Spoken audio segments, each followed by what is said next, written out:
ఏజెన్సీలో కురుస్తున్న భారీ వర్షాలు 4 రోజుల నుంచి గిరిజనులకు చుక్కలు చూపిస్తున్నాయి. విశాఖ ఏజెన్సీలో గ్రామాలకు ఆనుకుని ఉన్న వాగులు, గడ్డలు ఉప్పొంగుతున్నాయి. జనజీవనం స్తంభించిపోయింది. కొండ ప్రాంతాల నుంచి మైదాన ప్రాంతాలకు రావాల్సిన గిరిజనులు గ్రామాలకే పరిమితమవుతున్నారు. గడ్డలు దాటడానికి తాత్కాలికంగా కట్టుకున్న కర్రల వంతెనలు సైతం వరద ఉధృతికి కొట్టుకుపోతున్నాయి. ఏజెన్సీలో గిరిజన గ్రామాల ఇబ్బందులపై మరింత సమాచారాన్ని మా ప్రతినిధి చిరంజీవి అందిస్తారు.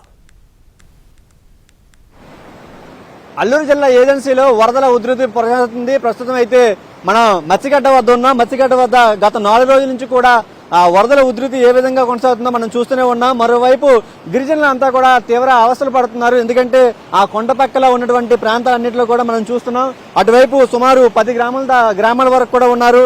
అక్కడ ఉన్నటువంటి ఏజెన్సీ ఉన్నటువంటి గిరిజనులంతా కూడా ఈ వాగు దాటి ఇటువైపు రావాలంటే వాళ్ళకి చాలా కష్టం అవుతుంది. నిన్నటి వరకు కూడా ఇక్కడ నుంచి మనం చూస్తున్న ఈ మార్గం గుండానే కర్రలతోని ఒక చిన్న వంతెన కట్టుకున్నారు. దాని సహాయంతోనే ఇక్కడ దాటుతున్నటువంటి పరిస్థితి. ప్రస్తుతం ఈ వరదల ఉధృతికి ఆ కర్రల వంతెన కొట్టుకొని వెళ్ళిపోయినటువంటి పరిస్థితి కనిపిస్తుంది. మొత్తం ఈ పైన పడుతున్నటువంటి ఆంధ్ర ఒడిశా బోర్డర్లో వస్తున్నటువంటి వర్షాలన్నిటికీ కూడా ఈ విధంగా వరదల ఉధృతి కొనసాగుతూనే ఉంది. మరోవైపు ఇటు దాటి ప్రయత్నం చేసేటువంటి గిరిజనులంతా కూడా ఈ వరదల ఉధృతికి చాలా వరకు బైకులు, అదేవిధంగా తమ గుండా తీసుకొచ్చినటువంటి వస్తువులన్నీ కూడా ఈ వరదల ఉధృతికి కొట్టుకుని వెళ్ళిపోతున్నటువంటి పరిస్థితి కనిపిస్తుంది. ప్రస్తుతం చుట్టుపక్కల ఉన్నటువంటి గిరిజనులు, ఇక్కడ ఉన్నటువంటి స్థానికులు ఉన్నారు. వాళ్ళతో కూడా మాట్లాడే ప్రయత్నం చేద్దాం. ఎలా ఉందండి? 4 రోజులు కూడా భారీ వర్షాలు కురుస్తున్నాయి. ఇక్కడ మీరు ఒక వంతెన కూడా ఏర్పాటు చేస్తున్నారు. అటువైపు కూడా ఒక 10 గ్రామాల వరకు ఉంటున్నారు. ఎలాంటి ఇబ్బందులు ఎదుర్కొంటున్నారు? నమస్కారం అండి, ఎన్టీవీ వారికి స్వాగతం. మాకు ఇక్కడ రాకపోకలకి చాలా ఇబ్బంది జరుగుతుంది సార్. సరియాపల్లి నుండి ఇలా పట్టుకుని ఒక 6-8 గ్రామాలు ఉన్నాయి. ఈ గ్రామాల వారు రావడానికి మాకు బంధువీధి ఇంపార్టెంట్ గ్రామం. అలాగే జీమాడలు వెళ్ళాలంటే సరే ఇదే మన షార్ట్ కట్ అయిన దారి. ఈ దారిలోకి రావాలంటే ఈ గడ్డ ఒకటి మనకి ఇబ్బంది చేస్తుంది. ఈ గడ్డ పొంగిపోతే ఆరికి తిండి తిప్పలు కూడా ఇబ్బంది జరుగుతుంది.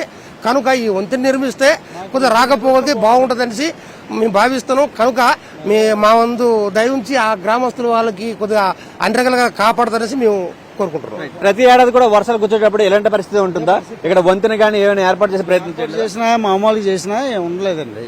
ఎండాకాలం చేస్తారు. ఇలాంటి వరదలు వచ్చినప్పుడు మాత్రం ఎటువంటి ఇబ్బంది ఉండదు, అదే ఉండవు, కొట్టుకుపోతాయి. ఇంకా అక్కడి నుంచి అటుపక్క ఇటుపక్క ఉంటారు. మరి అటువైపు నుండి రావడానికి కర్రలతో వంతెన కూడా కట్టుకున్నారు. అది ఏమైంది? కర్రలతో ఈ వంతెన 2 రోజులు మాత్రమే ఉంటుంది. అలాగే ఏ మాత్రం వర్షం పడినా సరే అది కొట్టుకుని పోతుంది. ఈ కొట్టుకుని పోవడం వల్ల ఇంకా ఇటుపక్క వాళ్ళు అటుపక్క ఉండిపోతున్నారు. అంటే జీవనాన్ని మొత్తం అలా ఆగిపోయినట్టుగా అయిపోతుంది. మొత్తం బుడ్డాపుట్టు, ఫస్ట్ సరియాపల్లి, బుడ్డాపుట్టు కాలనీ, అలాగే మన వాళ్ళకి ఏమంటారు, వాళ్ళకి మా ఏమంటారు అది కుమ్మిడి సింగ్ వాళ్ళు కూడా ఈ పక్క కూడా వస్తున్నారు. అలాగే ఇది ఎవరిది సింధుగులు కూడాను. ఈ గ్రామాలంతా ఇటు పక్క నుంచే రాకపోకలు జరుగుతున్నాయి. కనుక వీరికి న్యాయం చేస్తారు, ఇక్కడ బ్రిడ్జి కడతారనేసి మేము కోరుకుంటున్నాం ఎన్టీవీ వారికి. ఇది పరిస్థితి. గత 4 రోజుల నుంచి కూడా కురుస్తున్నటువంటి విస్తార వర్షాలకి ప్రస్తుతం మత్స్యగడ్డతో పాటు మిగతా చుట్టుపక్కల ఉన్నటువంటి వాగులు, గడ్డలు కూడా కురుస్తున్నటువంటి పరిస్థితి కనిపిస్తుంది. మరోవైపు మనం చూస్తున్నాం ఈ మార్గం కూడా సాధారణ రోజుల్లో ఇది నార్మల్ గా వాళ్ళు రాకపోకలు సాగించేటువంటి మార్గం.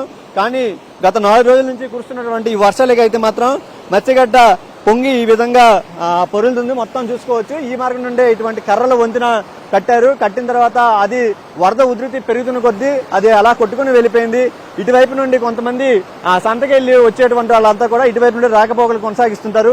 వాళ్ళు తీసుకొచ్చేటువంటి సరుకులతో పాటు వాహనాలు కూడా కొట్టుకుని వెళ్ళిపోతున్న పరిస్థితి కనిపిస్తుంది. అటువైపు సరియాపల్లి, బుడ్డుపుట్టు ఇటువంటి మొత్తం 10 గ్రామాలు చెందినటువంటి గ్రామ ప్రజలంతా కూడా ఆ కొండ అవతల కూడా ఇరుక్కున్నటువంటి పరిస్థితి మనకు కనిపిస్తుంది. మన కెమెరామెన్ శ్రీధర్ మనకు చూపిస్తున్నారు. అక్కడ వర్ష తీవ్రత కూడా క్రమంగా పెరుగుతుంది. ఆ కొండ మీద నుండి వచ్చేటువంటి వాటర్ అంతా కూడా మనకి ఈ విధంగానే ధారాళంగా పోతున్నటువంటి పరిస్థితి. ఇటువైపు వాగులు, ఇటువంటి గడ్డలన్నీ కూడా విస్తృతంగా పొంగుతున్నాయి. మరోవైపు అధికారులు ఎవరు కూడా అటువైపు వెళ్ళలేని పరిస్థితి, అటు గిరిజనులు కూడా ఇటువైపు రాలేని పరిస్థితి ఏర్పడుతుంది. గత 4 రోజుల నుంచి కూడా వాళ్ళు జనజీవన స్రవంతికి తీవ్ర అంతరాయం ఏర్పడుతుంది. అక్కడ నుంచి రావాలంటే, ఇటువైపు రావాలంటే వాళ్ళు చాలా ఇబ్బందులు ఎదుర్కొనే పరిస్థితి కనిపిస్తుంది. మరోవైపు గ్రామస్తులు కూడా ఎప్పటి నుంచో కోరుకుంటున్నారు ఈ మార్గం గుండా ఒక వంతెన నిర్మిస్తే ప్రతి వర్షాకాలం కూడా తాము ఇబ్బంది పడుతున్నాం, ఇటువంటి ఇబ్బంది పడకుండా శాశ్వత మార్గం చూపాలని గిరిజన గ్రామస్తులు కోరుకుంటున్నారు. కెమెరామెన్ శ్రీధర్తో చిరంజీవి, ఎన్టీవీ ఏజెన్సీ నుంచి.